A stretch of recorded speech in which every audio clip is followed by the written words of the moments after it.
Welcome to ParaTruth.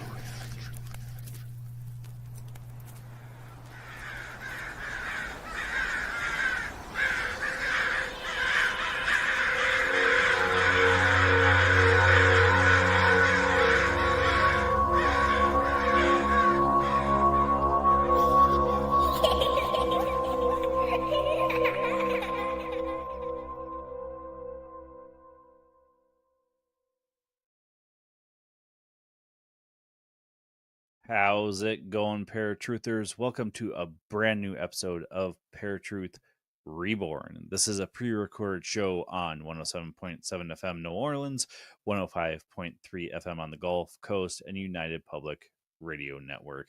My name is Justin. As you can see, I'm running solo today. So excited to be back with you all and to introduce our next guest for the show. Today, we are talking to Jason Offutt about his book, Chasing North American Monsters. Jason grew up on a farm near the little town of Orrick, Missouri. In his life, he's been a farmhand, journalist, photographer, bartender, and the mayor of that same small town. Jason now teaches journalism at Northwest Missouri State University in Maryville and keeps the world safe from the forces of evil. Jason, welcome to ParaTruth Reborn. How's it going, man? Hey, it's going great. Thank you very much for having me on. Yeah, I had your original book, Chasing American Monsters, and so now it was exciting to see that you have North American Monsters. So what inspired you to do this book, the Chasing North American Monsters? Well, my publisher asked me to. Okay. There we go. That was basically yeah, for any writer out there, when a publisher asks you to write a book, that is awesome. Right. Yeah. Mostly it's pitching the other way around. Exactly. Being a self-published author, I've been there, so that's why I went the self-published route, because I write fiction, so it's sometimes even harder to get published. Oh, and I write fiction as well. And, okay. And it is. Yeah. It absolutely is. All right. So going into this book, what kind of research did you have to do for this, or how did you gather the legends and the stories? Well, I looked into some of my favorite things to do are look into to media stories, TV, radio, newspapers, magazines, things like that, and also to look into native legends, their stories. See, this is one of the things about Western science and Western civilization is all the indigenous peoples. We tend to ignore their stories, their legends, their mythology, their religion as hokey.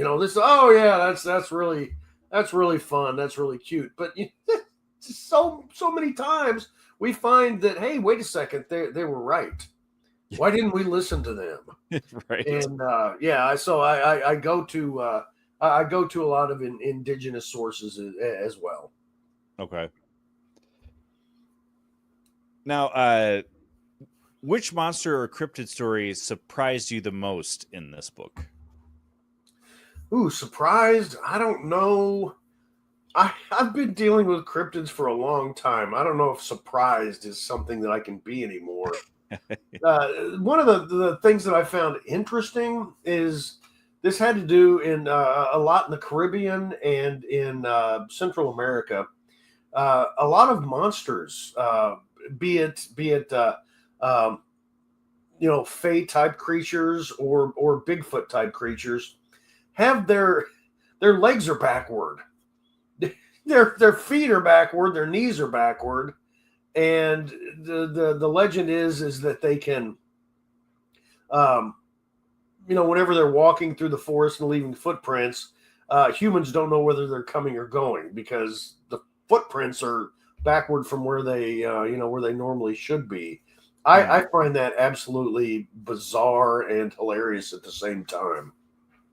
Yeah, That's a different one. I don't think I've ever heard that information. Well, before. one is the Sismite, which is on a couple of Caribbean islands and is also in the Yucatan Peninsula. It's their Bigfoot, and it's from the knees. It's backward. So yeah, their knees bend backward and their feet are on backward. Which, yeah, I don't know where that came from. That's interesting to me. Right. Now, I know you've probably had this question multiple times, but how much of this is just myth and legend, like compared to misidentification of a creature as well?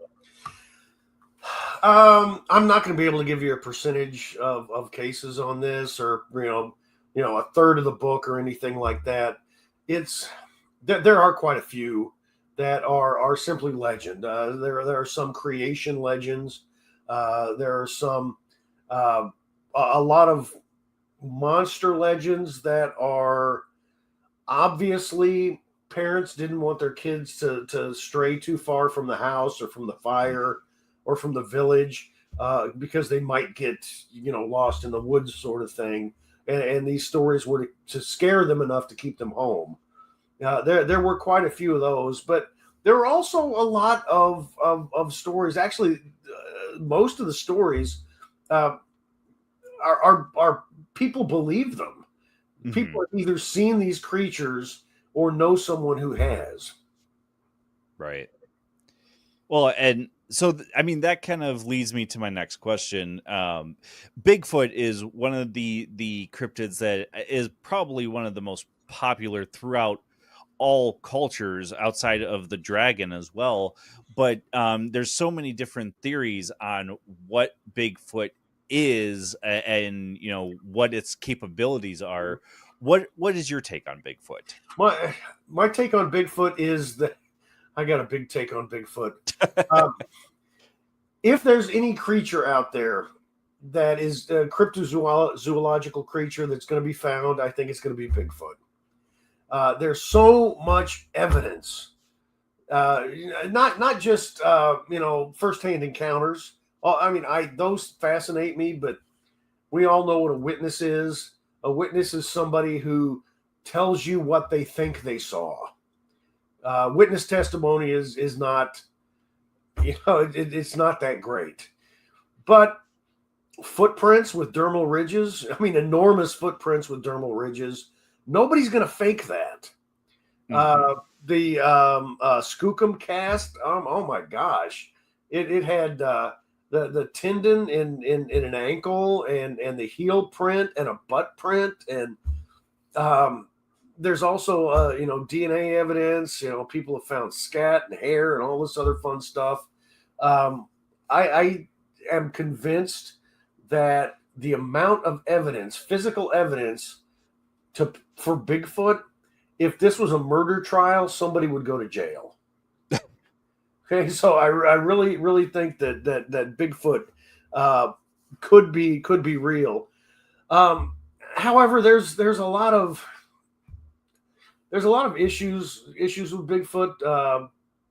Back in the day, it was a flesh and blood creature, absolutely, a North American ape, unidentified. That's what it is, 100%. Since one hasn't been captured, people have gone to other hypotheses, like it's interdimensional, or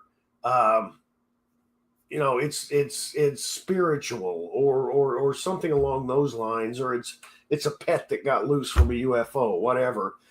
I'm of the belief that I want it proven to not be flesh and blood before I'll go to one of these other explanations, because flesh and blood is the easiest one. The Occam's razor sort of thing. Right. And I don't want to use interdimensional or spiritual, because those things aren't proven either. I don't want to give unproven reasons to explain an unproven animal. And one of the reasons for the interdimensional or the spiritual is it vanishes in the forest. Okay, I don't know how many of these people have actually been in a forest. I've been in the woods a lot growing up. I grew up out in the boonies, and walking through the forest, nothing was around me, and all of a sudden, 10 feet away, a white-tailed deer would spring up and dash away. I mean, they're not as big as a Bigfoot, but still, they're a large animal. And they were 10 feet away from me, and I had no clue they were there. And if Bigfoot is as intelligent as people think it is, I mean, hiding's got to be pretty easy. Yeah, well, and especially with the hair, and if they are in a forest, they can be blending in with trees, and you just can't tell. Oh, absolutely, absolutely. Well, that is well, a lot of people want to say spiritual, or they can jump through portals. There are some people that believe that just normal animals that we know of can go through portals, and if there is a portal somewhere there, I mean, obviously humans could even walk through it if there's a portal there, but and I'm not saying that is not what's happening. What I'm saying is I want the simple answer proven first before I'll take that step. Right. Gotcha. I gotcha. Now, something that I find fascinating about a lot of cryptids is there are quite a few that are specific to a place, like, for example, Mothman from Point Pleasant. Why do you think certain towns adopt these legends, or even states or regions? Well, Mothman's an interesting one. It got its name in the late 1960s. It was witnessed a few times in Point Pleasant, West Virginia. It was witnessed above the Silver Bridge before it collapsed. A newspaper man who liked the Adam West Batman show gave it the name Mothman because it sounded like a Batman villain. But John Keel, the great paranormal journalist from back in that day, who wrote the Mothman Prophecies book, felt that there were probably, his explanation for a lot of these encounters was there are window areas where a veil is thin between worlds, and sometimes it's thin enough that somebody can step through. And that was kind of the thing that he used to explain Mothman in Point Pleasant. However, Mothman's been seen other places other than Point Pleasant. There was a bridge collapse in Minneapolis, I don't know, 15 years ago maybe, and people had claimed to see a Mothman type creature there. People claimed to see a Mothman type creature around Chernobyl before the meltdown happened. And Lon Strickler from Phantoms and Monsters has done an absolutely wonderful job collecting all sorts of stories from the Chicago area over the past 5, 6, 7, 8 years or more, about 70, 80, 90 Mothman encounters in that area. So I don't think Mothman is one that's contained to any one place, but there are plenty that are. There are several Goatmen stories. One also from Point Pleasant, West Virginia. One from Fort Worth, Texas, and they tend to those encounters tend to be in about the same place. Where do these things go during the day? I have no idea. But I mean, they're localized. There could be a reason for that. A lot of times, ghost stories are localized. It could be in any number of things. Right. Now, what do these legends really reveal about us as humans? Not just about the creatures themselves. Is it something where we're kind of over exaggerating the truth a little bit? Well, yeah, it very well could be. I mean, like I said, there are a lot of stories that are, little Jimmy, don't go out at night because the boogeyman's going to get you. Those sort of stories to keep kids safe. Those are all over the world, all over. Every culture's got stories like that to protect the kids. But when it comes to these stories, it's a lot like literature or films or whatever is in the zeitgeist. It's whenever the world is experiencing problems, we turn to ghosts, we turn to monsters. Mhm. I mean, let's look at the great monster movies. When did they come out? You know, Frankenstein, Dracula, 1931, King Kong, 1933, Invisible Man, not that long after, the Wolf Man in 1940. It was all during the Great Depression and during when World War II was starting in Europe. We had lots of problems, in our country and on the planet, and we needed something to distract us, something to blame things on. So let's go watch a monster movie. During issues during the Civil War, the spiritualist movement was really big. Let's look at this instead of worrying about our problems.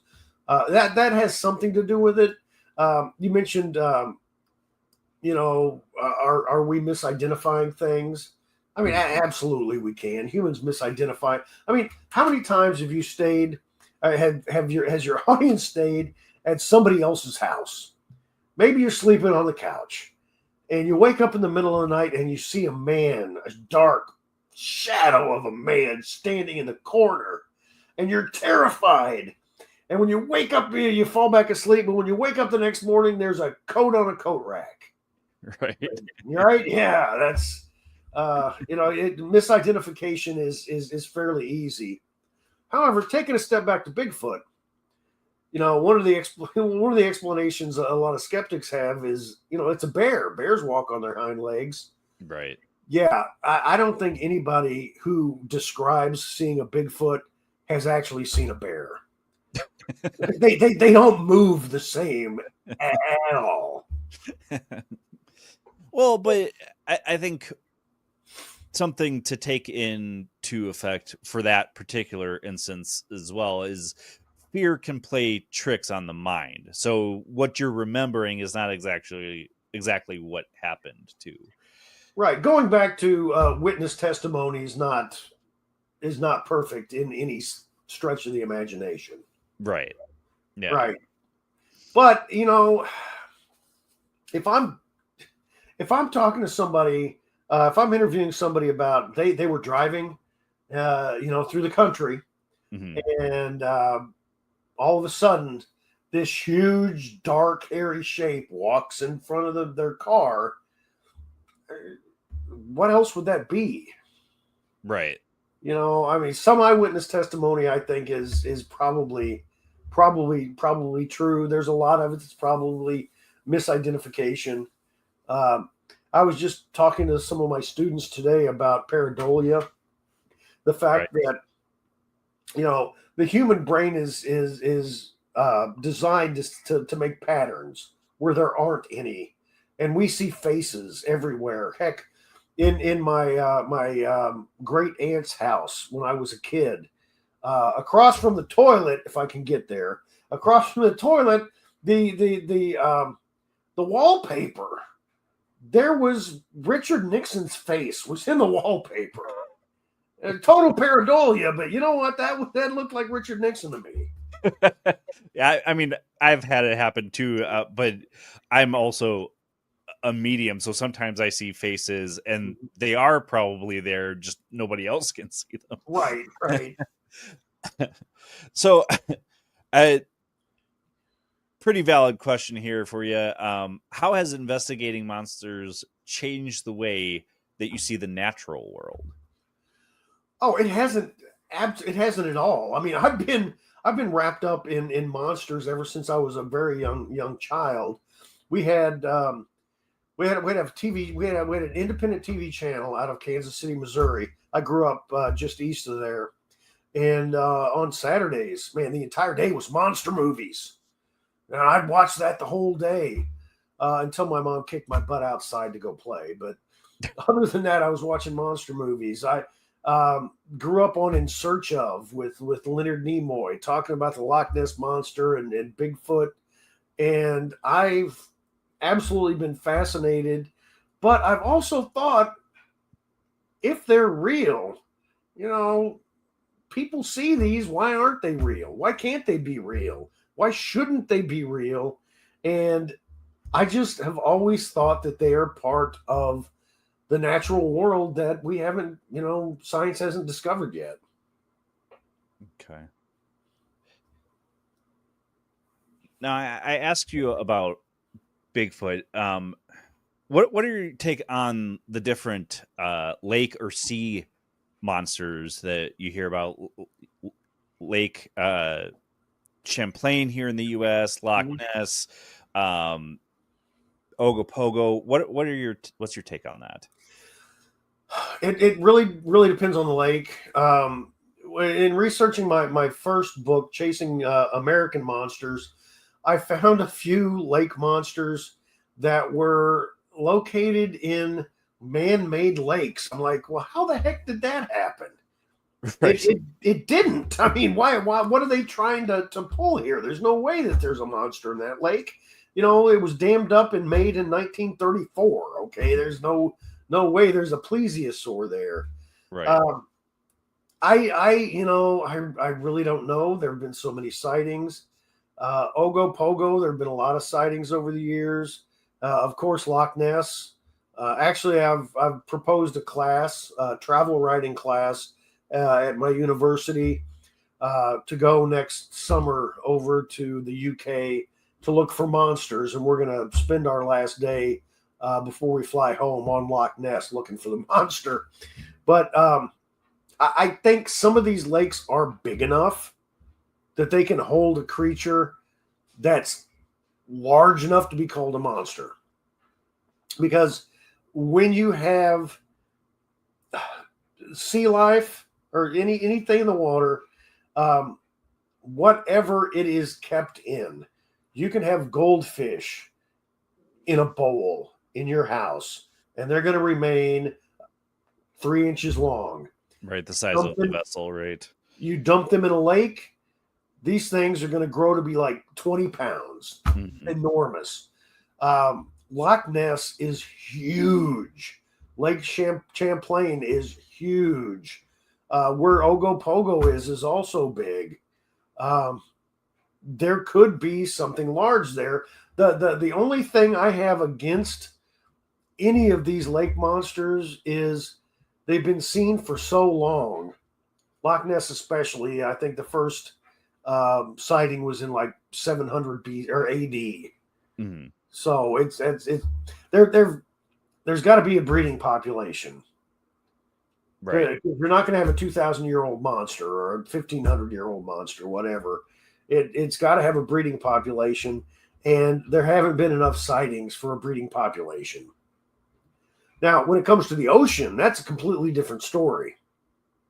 Right. Because we have, with satellites, mapped 95% of the ocean floor, but we have also 95% of our oceans are unexplored. Mm-hmm. We honestly have no clue what's down there.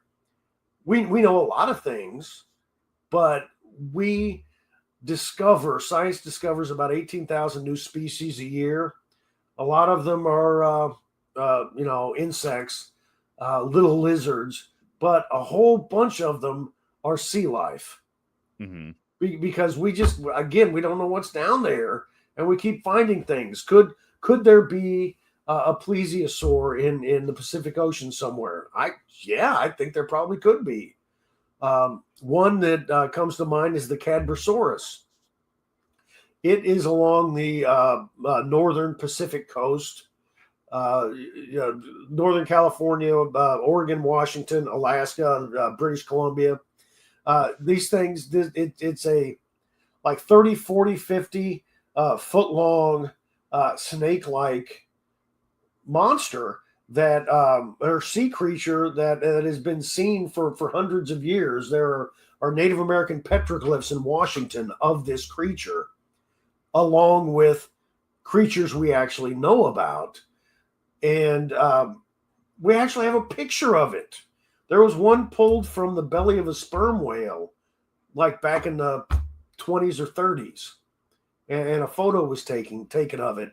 Although it has never been categorized as an actual living creature. That one very well could be discovered at some point.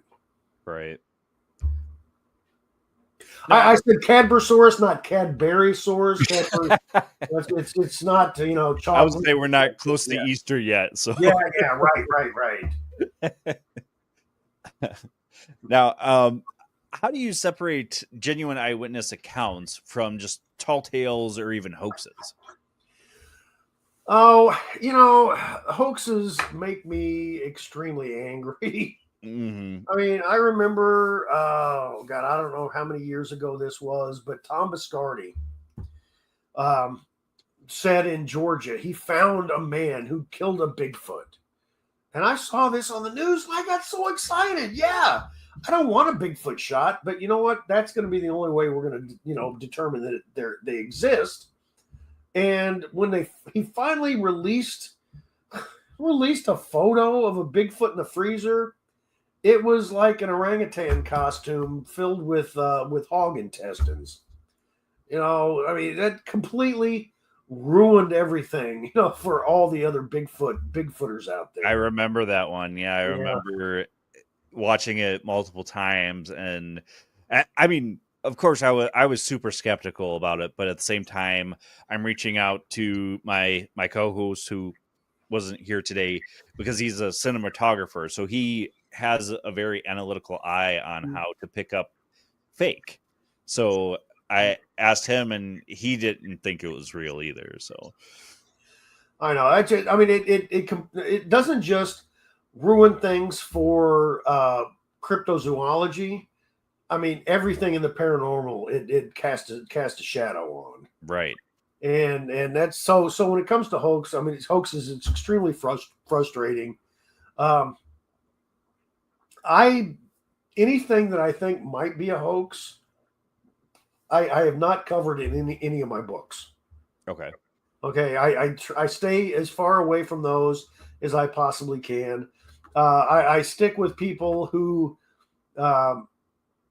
claim to have really seen them and seem to have been vetted by at least the news media or academics in some cases. I'm just trying to stay as truthful as I possibly can. My background is in journalism, so truth, baby. Yep. Well, and that really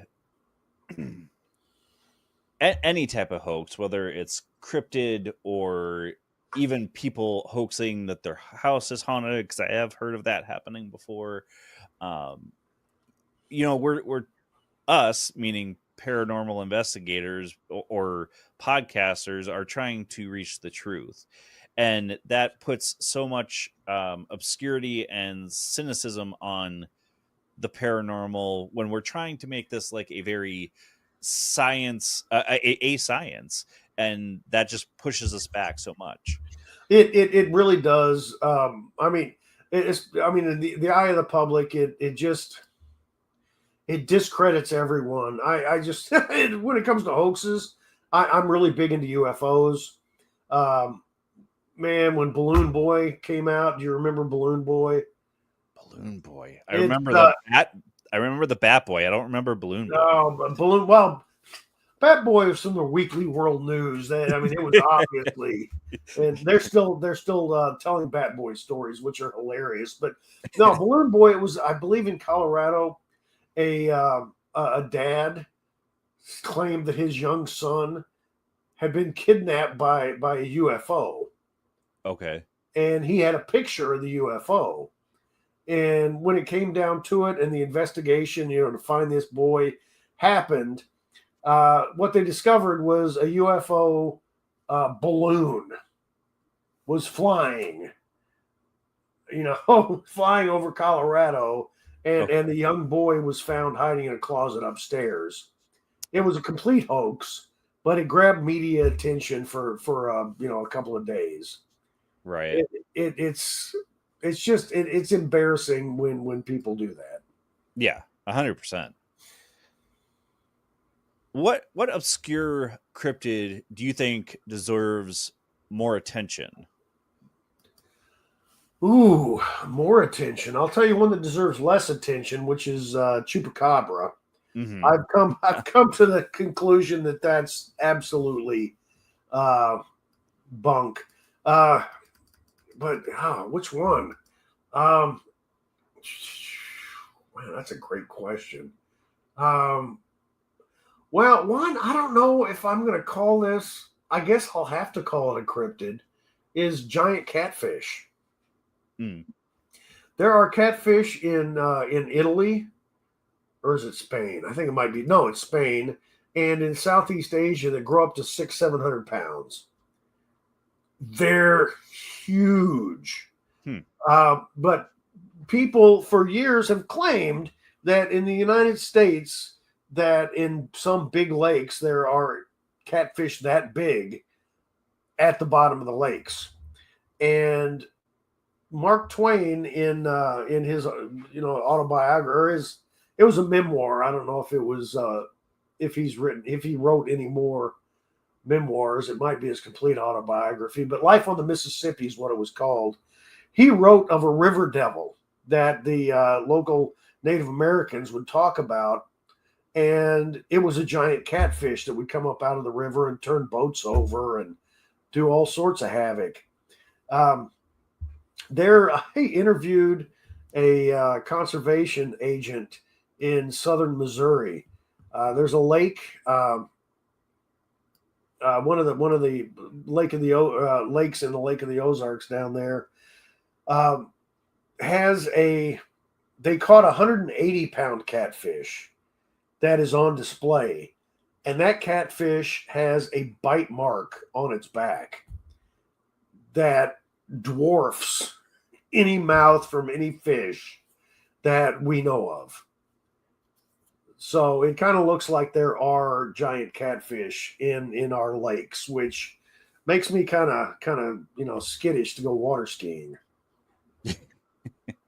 Well, I mean, I think the same thing has happened to at least one whale that I know of in the ocean, where they found a huge bite taken out of a whale that could have only been done by the shark the size of a megalodon. Right. Yeah. Yeah. And there was a like a 12-foot great white a number of years ago that was like bitten in half. Mm-hmm. And it was not entirely, but close to being bitten in half. And that was the bite size was of a megalodon. And talking about megalodons, are they there?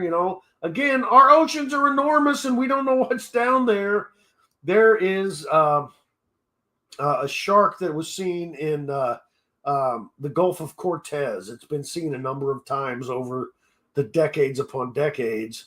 That sounds like a megalodon. And the Gulf of Cortez is between Baja California and Mexico. Okay.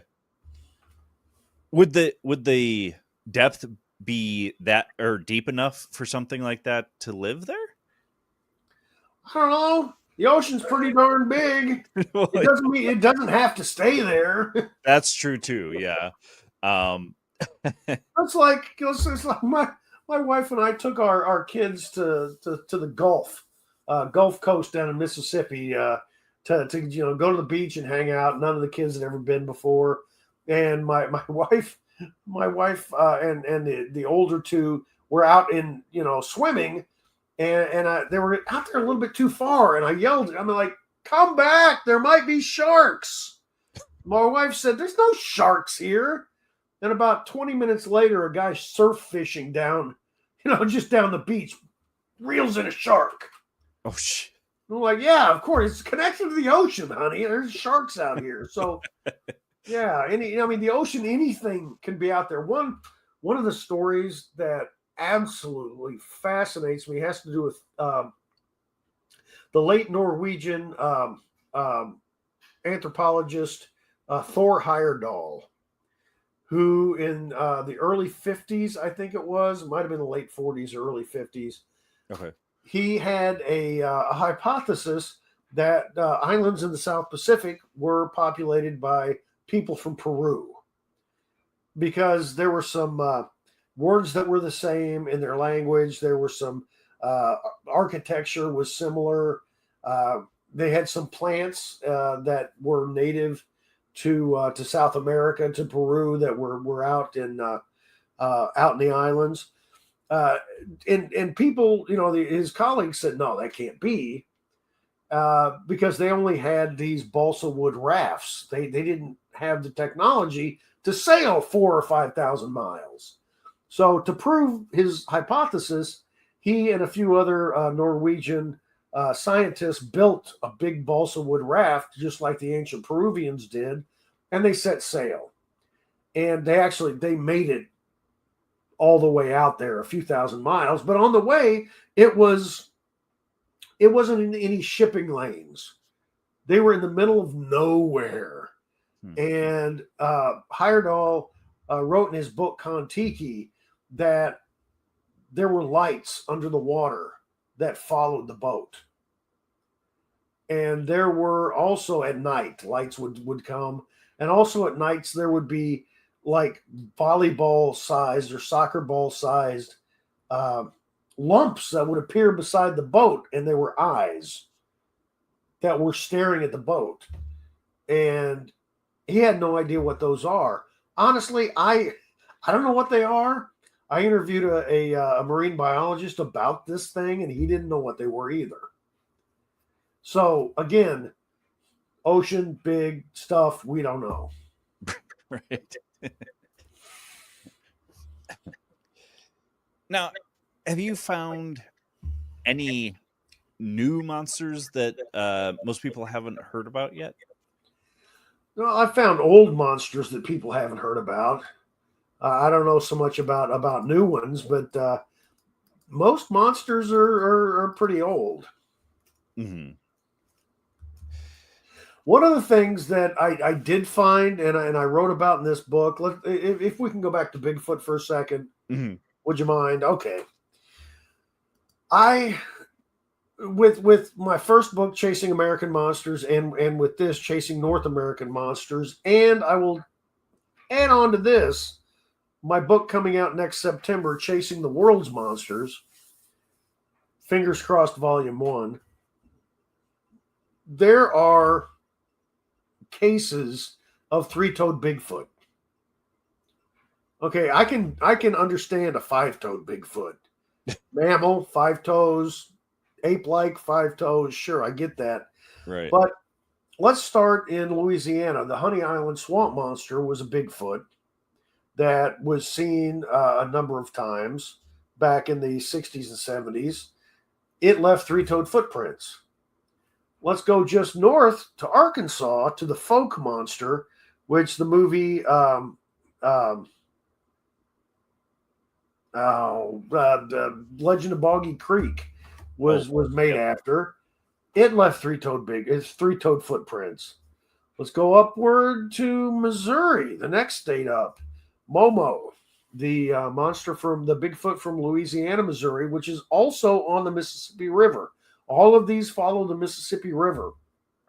Momo left three-toed footprints. There were three-toed footprints left in Iowa. There were three-toed footprints left in Minnesota. So all down the Mississippi corridor were three-toed footprints of a Bigfoot. Which, I mean, animals migrate. They tend to follow waterways, so I kind of get that. But what animals have three-toed footprints? And they're not just toes. They weren't toes. They were claws. Up in Canada, and let's go down to the Yucatan, and then down farther in South America and into the Amazon, there are stories of giant, hairy, bipedal sometimes, other times they're on all fours, creatures that have 3 toes, 3 claws. And when some natives in Canada who reported seeing this thing in 1985, more recently in the Amazon, some natives reported seeing one of these. They look like the giant ground sloth which inhabited North and South America during the Pleistocene. Could they still be around? I'm a proponent of there's a possibility that there are some animals from the Pleistocene era, from back in the back in the Ice Age, that might still be living, because there are so many places in the world. But let's look at North America that are uninhabited. Like 42% of the United States is uninhabited. Sure, a lot of those places people will go into to go to parks, drive through a desert to go from Vegas to LA or whatever. But there are so many places with forests and mountains, deserts, whatnot, that are uninhabited. Mm-hmm. Yeah. Let's look at Canada. Let's look at Mexico. Look at the Amazon, for gosh sakes. There are places to where these creatures could actually still be alive. So are they cryptids, or are they, extant creatures? I don't know. I'd like to find out. Right, like the thylacine, or yeah, exactly. Right. The Thunderbird very well could be an extant Teratorn. Right. Now, how do American cryptid stories compared to those of the rest of the world? It's really, really funny. Going through the entire world, they're so similar. Yeah. They're so similar. Bigfoot, there are Bigfoot stories from every continent, not counting Antarctica, but there are Bigfoot stories, and not just from the continents. There are Bigfoot stories from Sri Lanka. There are Bigfoot stories from New Zealand. All right, these are islands, this is out in the ocean, and there are Bigfoot stories. Right. There are also little people stories from all over the planet. And then the fun thing about those is they all act the same. If we're talking about puckwudgies, if we're talking about elves, gnomes, tomties, kobolds, hobgoblins, trolls, whatever we're talking about, from North or South America, Central America, Africa, Australia, every continent has these stories of diminutive people between 2 and 3 feet tall. Sometimes they steal babies. Sometimes they leave sickly babies, after they stole the healthy one.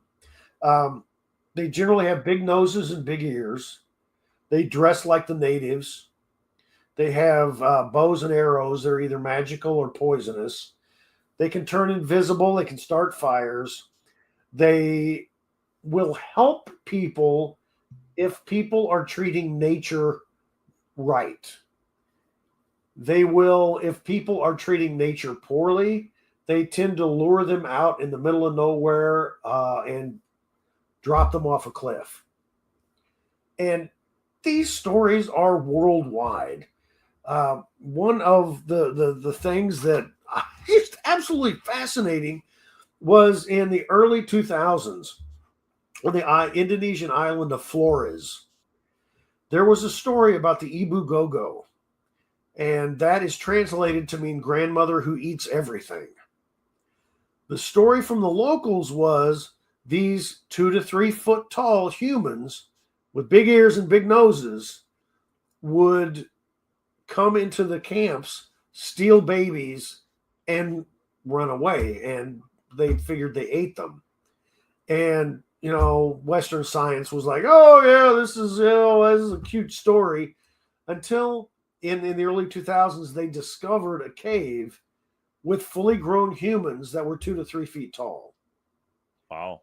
They were even called Homo florensis. They have their own category of humanity. Where they're a branch of humanity. They nicknamed them the Hobbits because the Lord of the Rings had just come out. Okay. But it's proof that Mhm. the local stories were right about these little people.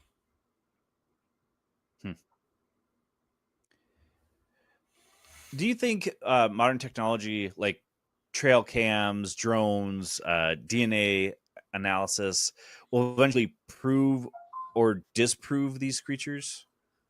I mean, I hope so. I hope so. I would prefer it to be something like that, other than somebody shooting one of these animals. I don't want. I mean, I understand that probably if we're going to prove one of these animals exists, somebody's going to have to shoot and kill one or run one down with a truck.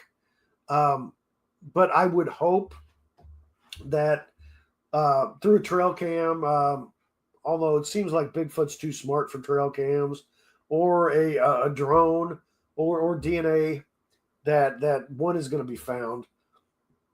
The thing about DNA, though, when it comes to Bigfoot, man, we've been talking about that hairy guy for a long time. Yeah. When it comes to the DNA, there was DNA found and analyzed in the United States, and it was determined to be human, but with some anomalies. There was some supposed Bigfoot DNA found in Alberta, Canada, and when it was analyzed, it was found to be human with some anomalies. There was, I don't know if you're familiar with the case of the Alma named Zana in Russia. It was a big female Bigfoot that was captured in this village, and she was kept for slave labor, and for some reason, the guys in the village must have been really lonely because a lot of them had sex with her, and she produced a few children, and one of her children, a British scientist, had his bones exhumed and DNA analysis done on him, and he was found to be human with some anomalies. Well, I'm going to run this, by you that a lot of native populations around the world consider these large hairy people to be large hairy people Mhm. and not animals. They view them as people. So maybe the DNA analysis isn't showing that the DNA is wrong. Maybe they are actually people, and it's the little bit of DNA anomalies that make them what they are. They, they might be us that we don't invite over for a family dinner. Yeah, our friend Kat Ward, her show's Paranormal Heart here on United Public Radio Network, and she had a guest on. He was a Native American. I think he was originally from Canada, but came to the U.S. and is working here. But mentioned that cryptids are not these creatures that can just like disappear, reappear, whatever. That there was a tribe that didn't want anything to do with technology at all and went back to the woods and ended up becoming essentially wild men. Yeah. So I've heard that theory, and it's fascinating enough. And I don't know if you ever saw this History Channel special of, it was a what if mermaids were real, but it basically said, there were these hominids that didn't want to live on land. They wanted to live in the water, and eventually their legs became tails, and hair was gone to be replaced by scaly skin. Who's to say that evolution didn't eventually work like that? I mean, we came from the ocean anyway, according to science. Right. There was something, and I don't know enough about this to talk about it intelligently, but I do remember reading something about the wet ape hypothesis, which is that humans lived in the water for a while. And yeah, who knows what would happen to us then? Right. Evolution's amazing. Yeah. Yeah. Amazing and scary all at the same time. at the same time. How has the internet changed being a cryptid hunter? Has it kind of made things easier or worse? Both. I mean, it's made things easier because instead of physically going to every newspaper or magazine and looking through, their microfiche and going to libraries and looking through microfilm, it's all online. Mm-hmm. So when I go to look for newspaper or magazine reports, I can find it in my pajamas, which is awesome. But it's also I think it keeps a lot of people out of the woods. Honestly, I don't really feel like going out in the woods a lot. I spent a lot of time there as a kid, and it's cold and lonely. So I don't actually really want to encounter a Bigfoot. I just want to write about him. So something that I've said a lot about all sorts of paranormal entities is they're fun as long as somebody else encounters them. Right. So you've never had an encounter yourself, or have you? Not with a cryptid. I've had a few ghost encounters, but cryptids, no. Okay. And again, I'm okay with that. Yeah. And let's talk about cryptid encounters just for a second, because this really gets on my nerves when people are like, why everybody's got a phone in their pocket? All these phones have cameras. Right. Why aren't there any good pictures of Bigfoot, good videos of Bigfoot? Well, here's my explanation. If I'm out in the woods and an 8-foot tall, 700-pound, bipedal, skunk-smelling creature starts approaching me, the last thing I'm going to do is pull out my phone and ask him to wait, for me to put my code in and punch the camera app. No, I'm going to run away. So I don't buy the fact that since we all have cameras, we should have good pictures of Bigfoot. Matter of fact, I don't believe any good pictures of Bigfoot. There's so much. I mean, this was even before AI was so common. I can make something look fairly decent in Photoshop, and I'm terrible at Photoshop. Somebody who's really good at it, can make a Bigfoot look like it's, drinking a Budweiser on my back deck. So yeah, I don't trust good pictures, and the bad ones, I put a little bit more faith in those. Well, I mean, just look at one of the most well-known pieces of evidence for Bigfoot is the Patterson film. Right. And there have been people that have torn that apart saying, yeah, this is a very old film, so it's very grainy. You can't see things very well. It definitely looks like a person in a costume. And I believe there was somebody that even came out and said that, oh yeah, that was me, which I believe was disproven at this point. And then there are people now saying that if you look at this film on a big screen in great detail, you can see musculature moving. That's not something you can do in a suit.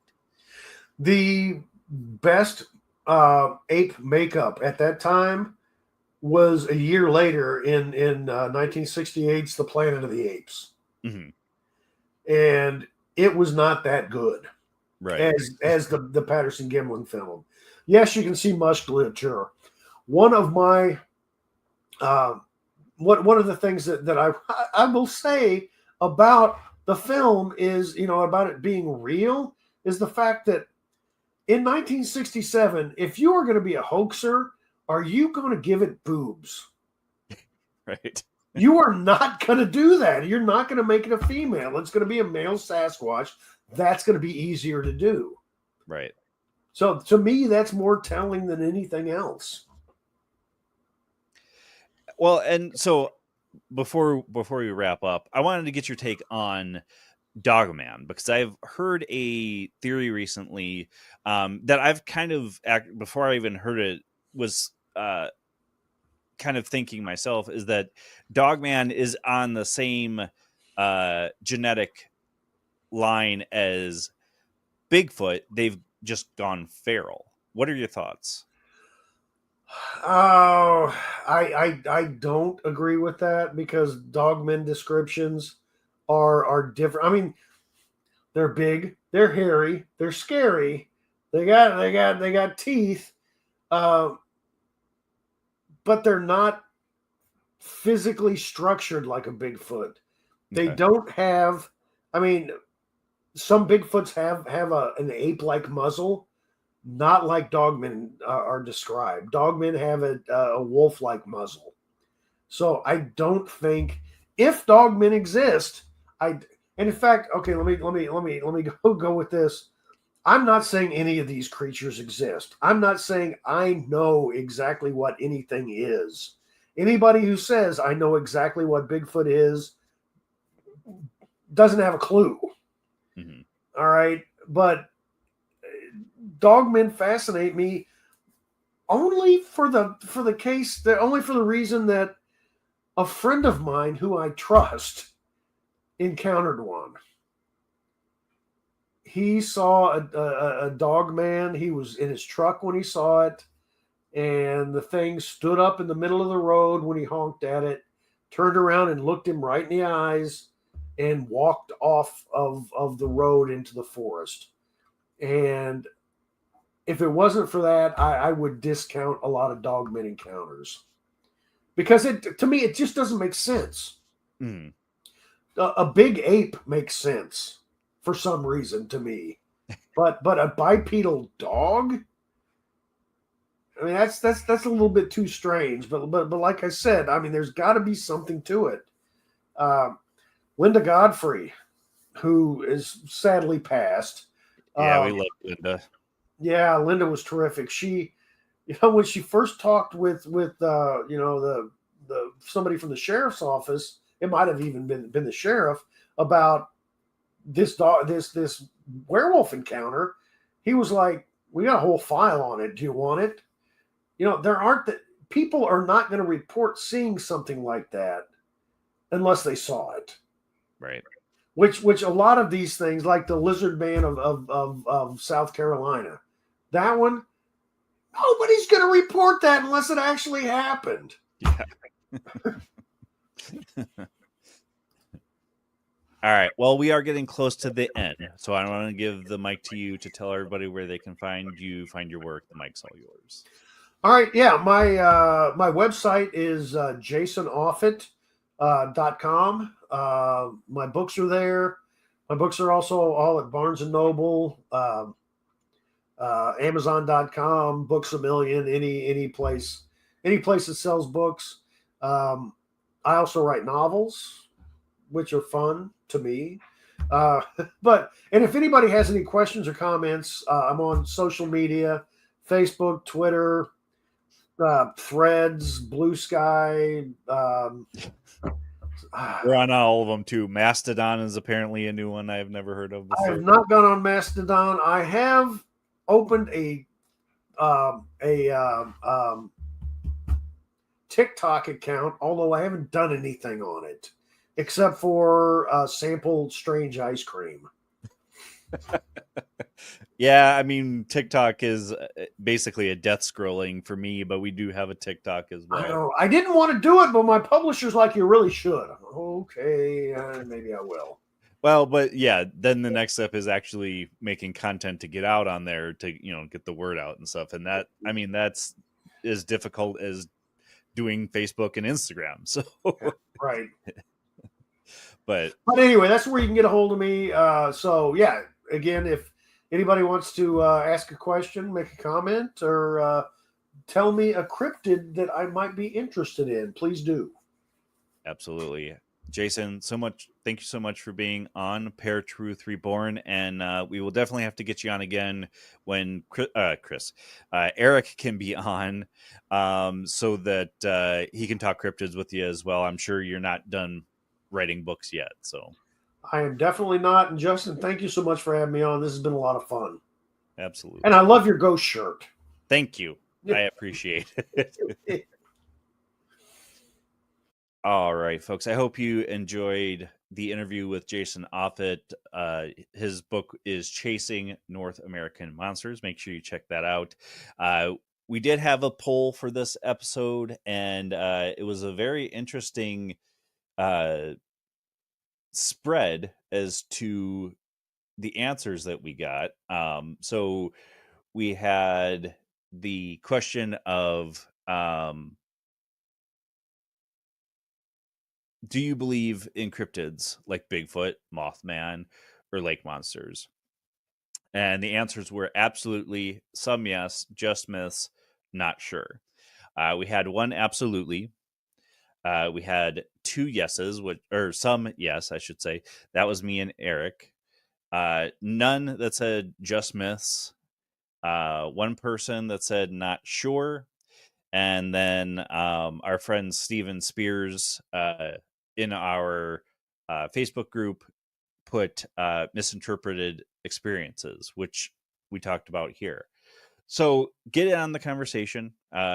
We do, like I said, we do have our official Facebook page now. That'll be in the show notes for you guys.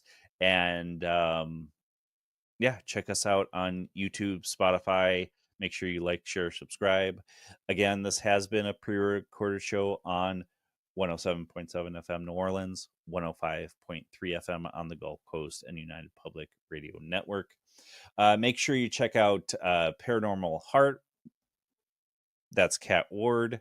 We've got so many other shows on United Public Radio Network. And make sure you're checking out the show After Hours, which is Karen Swain's show. Yeah, a lot of great stuff happening for ParaTruth Reborn. I think that's it. So until next week, folks, where you'll find us same time, same channel. My name is Justin. Talk to you guys later.